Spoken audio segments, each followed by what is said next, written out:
Under the Biden White House, the ceremonial song, Hail to the Chief, was effectively replaced with Hail to the Pen.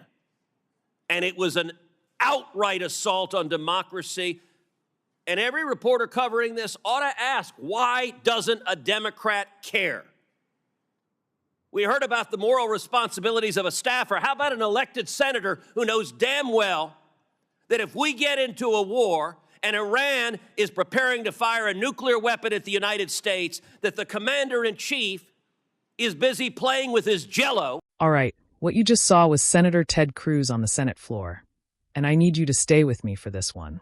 Because what he just laid out is one of the most serious accusations ever leveled against a sitting American administration. And it deserves a real conversation.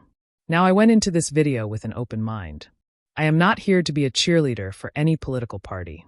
But when a sitting U.S. senator stands up and says, I genuinely don't know who is running the United States of America, that should stop every single one of us cold. Democrat, Republican, Independent, it does not matter. That statement alone is one of the most alarming things I have ever heard come out of Washington. And Cruz did not just rant. He came with statistics. He came with a legal expert. He came with a timeline. Every point built on the last one like a case being presented in court. We are talking about the most powerful office on the planet. The person in that chair has their finger on the nuclear button. They command the world's largest military. They sign laws affecting 330 million Americans. If what Cruz is saying is true, that the person in that chair was not mentally present, not legally authorizing documents bearing his name, and was actively hidden from public scrutiny by the very people sworn to serve the public, then we have a serious problem. So I watched the full video, I took notes, and I am going to break it all down for you right now. Before I do, if you value real talk and real analysis, hit subscribe and drop a comment below. Did Cruz go too far? Or not far enough? Let me know. Now let's get into it. Thank you. Senator Cruz. Thank you, Mr. Chairman. The Biden administration may go down in history as the most brazen constitutional fraud in American history. A Potemkin presidency fronted by a failing puppet with staffers behind the scenes pulling the strings. This is not political hyperbole. The American people saw it with their own eyes during the June 2024 debate. Numerous times, Biden stood frozen behind the podium, mouth agape, eyes frozen and unblinking. When he did speak, his words were confused and disjointed. I said that night, this is the most consequential presidential debate in history because it will result in one of the two candidates being removed from the ballot. That was exactly right. And following that debate, the Democrats recognized the collapse. They pulled out their knives and took out President Biden like Caesar on the Ides of March. For all of their strutting about, protesting that they support democracy, not a one of them gave a damn about democracy when they pulled Biden off the ballot and dropped Kamala Harris in without a single Democrat primary voter voting for him. And you know what? Not a single Democrat is here today because not a single one of them gives a damn about the fact that they lied to the American people for 4 years. They knew. Every one of them knew that Joe Biden was mentally not competent to do the job. The White House press secretary, she knew when she stood in front of the American people and lied over and over and over again. And they're not here because they can't defend themselves. It wasn't a surprise. For 4 years, the White House hid President Biden from Republican senators, would not let him meet with us. He served 40 years in this body. We all know him. And they deliberately lied. And by the way, Jake Tapper had a bombshell book exposing the incredible scandal that Biden's mental decline was covered up by Jake Tapper. There's a Yiddish word, chutzpah. And that truly is chutzpah. How dare we lie and cover up what we all knew? Now, I have been asked literally 1,000 times by Texans, who was running the country? And I'm going to give you the most terrifying answer. I don't know. I genuinely don't know. And not a single Democrat here cares. The most telling proof of Biden's decline came with the signature of the president, the symbol of executive authority that was outsourced to a machine. Mr. Wold, you're a lawyer who served in the White House counsel's office. You understand the gravity of presidential action. Does the president's signature carry legal and constitutional weight under Article 2? Yes. Is the act of signing an executive order or signing a law or granting a pardon a delegable duty of the president? So in that opinion in 2005 from OLC, they said essentially that an autopen could be used by a subordinate, but the president's determination as to sign the document can never be delegated. Can that authority be transferred to a staffer or a machine without the president's explicit authorization? Never. And if you look at the statistics are stunning. In 2021, President Biden issued 78 executive orders. None were signed with an autopen. That first year of the presidency, Biden, I suppose, was relatively lucid, and 78 executive orders he signed by hand. The second year, however, we see the autopen emerge. The first autopen executive order was issued on July 15th, 2022. After that day, 100% of the executive orders issued in 2022 were signed by an autopen. In 2023, Biden issued 24 executive orders. 16 were autopenned. In 2024, Biden issued 19.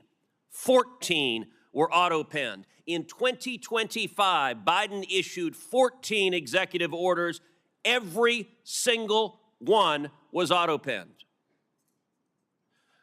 Mr. Wald, let me ask you as a legal matter, if there's a law that's passed both houses of Congress and it goes to the White House, and a staffer autopens signing that law without the president's authorization, is that law legally passed and signed into law? No.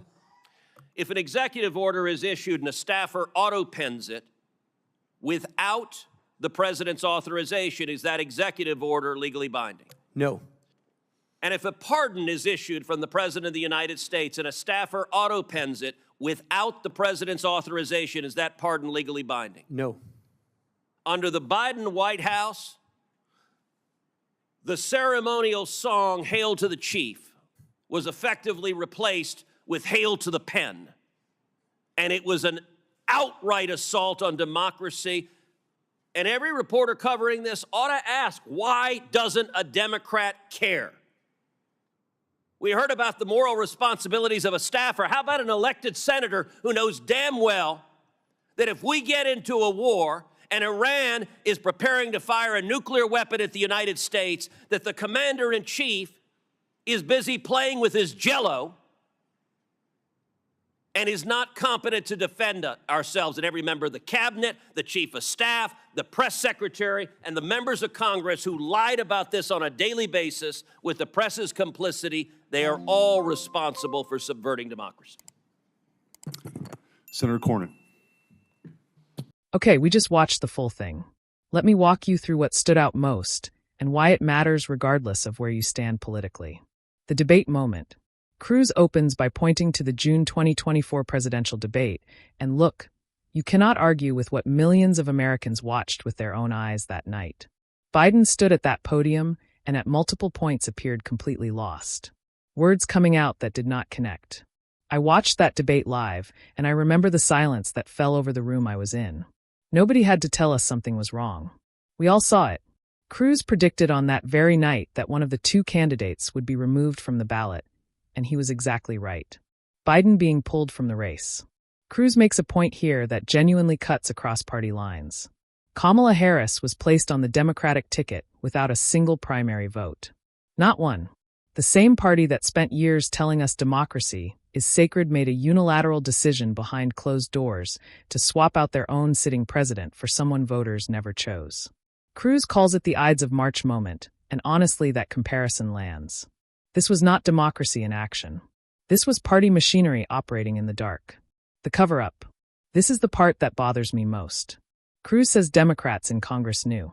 The cabinet knew. The press secretary knew. Senior staff knew. And for 4 years they stood in front of cameras and told the American public that Biden was sharp, capable, and fully in command. Karine Jean-Pierre did this repeatedly. Senior Democrats did media rounds doing this. And now Jake Tapper, a CNN anchor, has published a book confirming that Biden's decline was actively covered up. When your own media allies are writing the exposé, the cover-up is confirmed. The autopen issue. This is where things get constitutionally serious. Cruz laid out the numbers clearly. In 2021, Biden signed 78 executive orders, all by hand. By 2025, every single executive order was signed by autopen. Cruz then questioned Mr. Wald, a lawyer who worked in the White House counsel's office, and asked him 3 direct questions on the record. Can the act of signing be delegated? No. If a staffer autopens a law without the president's explicit authorization, is it legally valid? No. What about an executive order? No. What about a pardon? No. Think about what that means. We could be looking at executive orders that were never legally binding. Laws that may not have been constitutionally enacted. Pardons that could be legally challenged. This is a constitutional crisis hiding in plain sight, and the fact that it is not front-page news every single day is itself a scandal. The national security question. Cruz ends with something that cuts through all the noise. What happens when a foreign power moves against the United States and the commander-in-chief is not mentally present to respond? That is not a hypothetical designed to scare people. That is a real scenario a president must be ready for at any moment. If the people around Biden knew he was not capable of making that call and covered it up anyway, every single one of them bears responsibility for the risk that created. My overall take. Ted Cruz delivered one of the most structured and evidence-backed speeches I have seen in a Senate hearing in a long time. Was it partisan? Sure, everything in Washington is partisan. But partisan does not mean wrong. The autopen data is documented. The legal conclusions from Mr. Wald are on the record. And the question Cruz keeps coming back to, who is actually running the country, deserves a real honest answer. The American people were not given that answer for 4 years. And that, regardless of your politics, should matter to all of us. Drop your thoughts in the comments. I want to know where you stand. And if you have not subscribed yet, now is the time. See you in the next one.